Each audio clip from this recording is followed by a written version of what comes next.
वर्तमान में e rickshaw नगरीय हो या ग्रामीण क्षेत्र, परिवहन के मुख्य साधन के रूप में प्रयोग की जा रही हैं, जिसके चालक यात्रियों की परेशानी को देखते हुए उनसे मनमाना किराया वसूल कर रहे हैं। जबकि उत्तर प्रदेश सरकार ने मोटर वाहन अधिनियम के तहत ई रिक्शा के लिए अधिकतम किराया 8.30 रुपये प्रति किलोमीटर तय किया है। इसके साथ ही यह भी जान लें कि यह नियम मुख्य रूप से पूरी यात्रा आरक्षित बुक के लिए लागू होता है। पूरी गाड़ी बुक करने पर राज्य परिवहन प्राधिकरण द्वारा जारी अधिसूचना के मुताबिक यदि आप ई रिक्शा को व्यक्तिगत रूप से पूरी यात्रा के लिए बुक करते हैं तो ड्राइवर आपसे 8.30 रुपये प्रति किलोमीटर से अधिक नहीं वसूल सकता। सामान्य तौर पर जो ई रिक्शा जगह जगह सवारियां बैठाकर चलते हैं, उनका किराया स्थानीय परिवहन अधिकारियों और जिला प्रशासन द्वारा तय किया जाता है। अलग अलग शहरों जैसे लखनऊ, नोएडा में यह आमतौर पर दूरी के हिसाब से 10 से 20 रुपये प्रति सवारी के बीच होता है। किराए और संचालन को लेकर सख्त नियमों के तहत ई रिक्शा का संचालन केवल चिन्हित मार्गों पर ही किया जाना अनिवार्य है।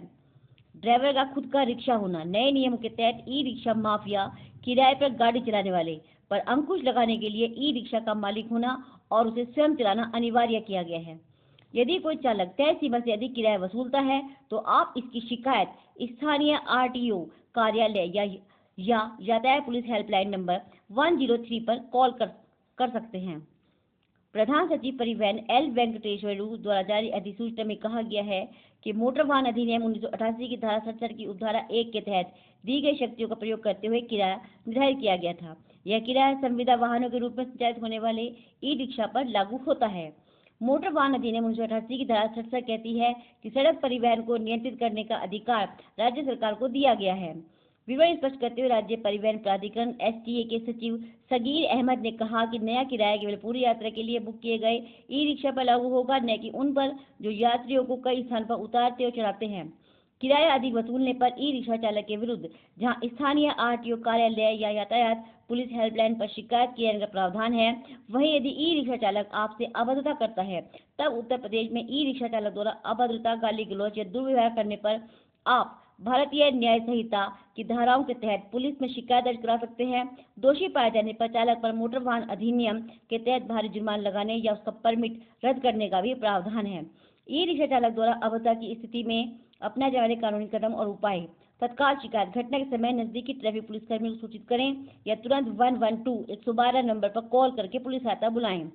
साक्ष्य जुटाना। अगर मुमकिन हो तो ई रिक्शा चालक के दुर्व्यवहार का वीडियो बना लें या ई रिक्शा का रजिस्ट्रेशन नंबर, लाइसेंस नंबर अवश्य नोट कर लें। भारतीय न्याय संहिता के तहत प्राथमिकी एफआईआर चालक द्वारा की गई अभद्रता की प्रकृति के अनुसार भारतीय न्याय संहिता की धाराओं जैसे धारा 115(2) स्वेच्छा से चोट पहुंचाना या धारा 352 शांति भंग करने के इरादे से हमला के तहत पुलिस स्टेशन में लिखित शिकायत दें। परिवहन विभाग से शिकायत। यदि चालक ओवर चार्जिंग, अधिक किराया वसूली या मनमानी करता है तो आप वाहन के रजिस्ट्रेशन नंबर के साथ उत्तर प्रदेश परिवहन विभाग की आधिकारिक वेबसाइट या जनसुनवाई पोर्टल पर भी शिकायत दर्ज करा सकते हैं। राज्य में सड़क सुरक्षा और यात्री उत्पीड़न को रोकने के लिए पुलिस द्वारा अवैध और बिना पंजीकरण वाले ई रिक्शा के खिलाफ विशेष अभियान चलाए जाते हैं। आप UP police citizen services portal का उपयोग करके ऑनलाइन शिकायत दर्ज करने की स्थिति भी देख सकते हैं।